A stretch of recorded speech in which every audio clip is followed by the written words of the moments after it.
तो पिछले एपिसोड में हमने देखा था कि तांजीरो माउंट सगीरी के लिए निकल पड़ता है। डीमंस धूप में नहीं आ सकते, इसीलिए तांजीरो नेजुको के लिए बास्केट बनाता है और नेजुको को उसमें बैठा के चल पड़ता है। इस सफर के बीच में इन दोनों की मुलाकात एक डीमन से होती है। उस डीमन से लड़ाई करने में तांजीरो और नेजुको को मुश्किल होती है। तभी वहाँ सकोंजी उरुकोडाकी नाम का एक शख्स आता है। ये वही शख्स था जिसको तांजीरो ढूंढ रहा था। और इसी एपिसोड में हमको पता चलता है कि अगर एक डीमन धूप में निकलता है तो उसके साथ क्या होता है। फिर सकोंजी तांजीरो का टेस्ट लेता है और टेस्ट में पास होने के बाद वो उसको अपना स्टूडेंट बना लेता है। अब आते हैं एपिसोड नंबर 3 पर। इस एपिसोड का नाम है साबितो एंड माकोमो। एपिसोड की शुरुआत में हम देखते हैं कि तांजीरो अपनी ट्रेनिंग के बारे में एक जर्नल लिख रहा है ताकि नेजुको बाद में उसे पढ़ सके, जो कि कुछ दिनों से गहरी नींद में सो रही है। फिर सकोंजी तांजीरो को ट्रेनिंग के लिए लेकर जाता है और उसे एक्सप्लेन करता है कि demon slayer corps ancient time से वजूद में है, लेकिन ये ऑर्गेनाइजेशन गवर्नमेंट ने नहीं बनाई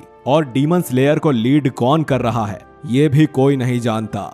डीमंस इंसानों को खाते हैं, पर वो कहां से और कब आएंगे ये किसी को नहीं पता। इन डीमंस के पास अलग अलग तरह की पावर्स होती हैं, जैसे कि कोई छोटा बड़ा हो सकता है और भी बहुत कुछ। और इन डीमंस की बॉडी डिस्ट्रॉय भी कर दो तो भी वो रीजनरेट कर सकते हैं, जबकि किसी डीमन स्लेयर के पास ऐसी हीलिंग एबिलिटी नहीं होती है। फिर भी वो अपनी जान पर खेलकर इंसानियत की रक्षा करते हैं। इसके बाद सकोंजी तांजीरो से कहता है कि वो एक डीमन स्लेयर ट्रेनर है। उसके और भी कई सारे ट्रेनर्स हैं जो अपने अपने तरीकों से अपने स्टूडेंट्स को ट्रेनिंग देते हैं। और डीमन स्लेयर बनने के लिए तुम्हें एक फाइनल सिलेक्शन टेस्ट देना होगा, जो कि माउंट फुजी कैसाने पर होगा, और तुम वो टेस्ट देने जाओगे भी या नहीं ये मैं तय करूंगा। इसके बाद तांजीरो जी तोड़ मेहनत करने लगता है। पिछले एपिसोड में तांजीरो जिन ट्रैप्स में बुरी तरह फंसे जा रहा था, अब धीरे धीरे वो उन ट्रैप्स को समझने लगा और उसके सूंघने की शक्ति और भी ज्यादा स्ट्रॉन्ग हो गई है। लेकिन तांजीरो जितना स्ट्रॉन्ग होते जा रहा है, ट्रैप्स भी उतने ही मुश्किल होते जा रहे हैं। कुछ ट्रैप्स तो इतने खतरनाक होते हैं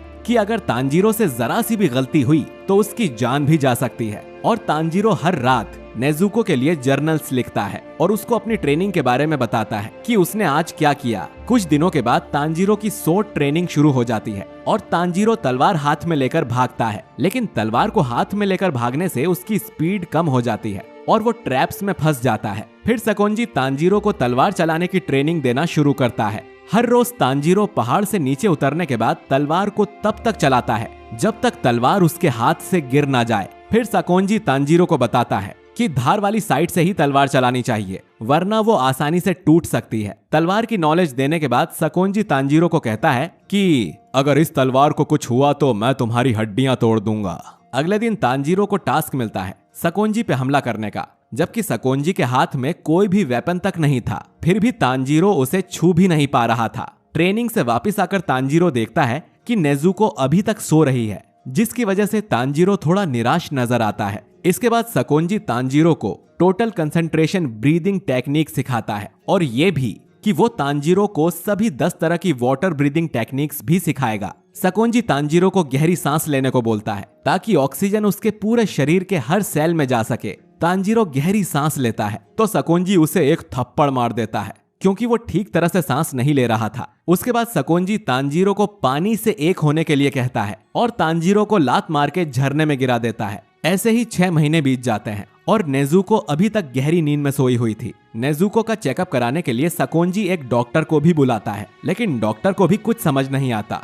तांजीरो को इस बात का डर था कि कभी ऐसा ना हो कि वो एक सुबह उठे और नेजुको मरी हुई मिले। कुछ और महीनों तक ट्रेनिंग करने के बाद हम देखते हैं कि तांजीरो ट्रैप्स से बचना और तलवार चलाना भी अच्छे से सीख गया है। सकोंजी से ट्रेनिंग करते हुए तांजीरो को अब 1 साल हो गया था। तो सकोंजी तांजीरो से कहता है कि अब तुम्हें सिखाने को कुछ नहीं है, ये और अब आगे सब कुछ तुम्हें खुद ही करना है। इसके बाद सकोंजी तांजीरो को एक जंगल में ले जाता है जहाँ एक बड़ा सा पत्थर रखा हुआ था।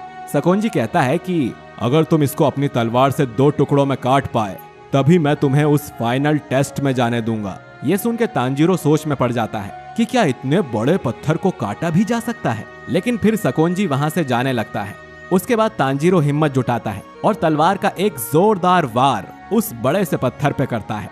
पत्थर को तो कुछ नहीं होता, लेकिन तांजीरो उस हमले के कंपन से जरूर हिल जाता है। फिर हम देखते हैं कि सकोंजी ने तांजीरो को 1 साल में जो जो चीजें सिखाई, तांजीरो हर दिन उसकी प्रैक्टिस करता है। तांजीरो दोबारा जाता है और उस बड़े से पत्थर को काटने की कोशिश करता है, लेकिन इस बार भी उससे ये टास्क पूरा नहीं होता। इस वजह से तांजीरो निराश हो जाता है और सोचते रहता है, जिसमें 6 महीने और बीत जाते हैं। तांजीरो और कड़ी ट्रेनिंग करने लगता है, लेकिन उसके बावजूद भी वो उस बड़े से पत्थर को काटने में फेल हो जाता है। अब तांजीरो डीमोटिवेट फील करने लगता है और कहता है कि मैं लगभग हार मान चुका हूँ और अंदर से टूट चुका हूँ। फिर तांजीरो उस बड़े से पत्थर पे अपना सिर मारने लगता है और तभी उसे एक शख्स की आवाज सुनाई देती है, जो तांजीरो से कहता है कि रोने से कुछ नहीं होगा।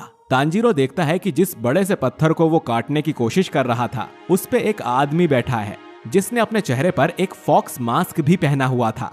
तांजीरो उस शख्स को देख के हैरान हो जाता है, क्योंकि तांजीरो को उसकी स्मेल नहीं आ रही थी और इस शख्स का नाम साबितो है। फिर साबितो उस बड़े से पत्थर से जंप करके तांजीरो को लात मारता है और तांजीरो को दूर धकेल देता है। फिर वो तांजीरो को धीमा, कमजोर और नासमझ कहता है और आगे बोलता है कि ऐसे मर्द नहीं बना जाता। फिर तांजीरो बताता है कि मैं यहाँ ट्रेनिंग कर रहा हूँ, मेरे पास असली तलवार है और तुम्हारे पास लकड़ी की तलवार है। ये सुन के वो शख्स जोर जोर से हंसने लगता है और कहता है, मेरी फिक्र करने के लिए तुम्हारा शुक्रिया, पर क्या तुम्हें लगता है कि तुम मुझे चोट पहुंचा सकते हो? फिर वो शख्स तांजीरो से स्वॉर्ड फाइट करने लगता है और कहता है कि मैं तुमसे ज्यादा ताकतवर हूँ और मैं अपना ये बोल्डर पहले ही काट चुका हूँ।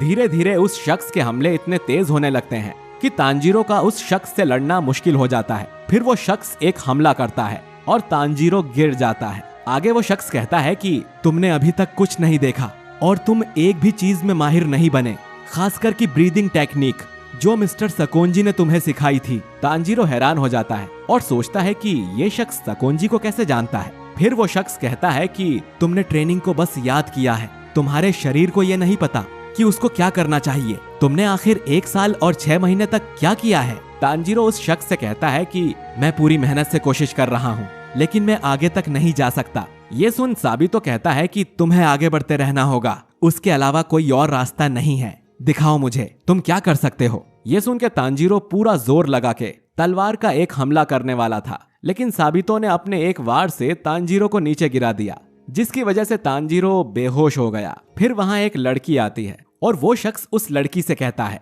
अब मैं ये तुम पर छोड़ता हूँ।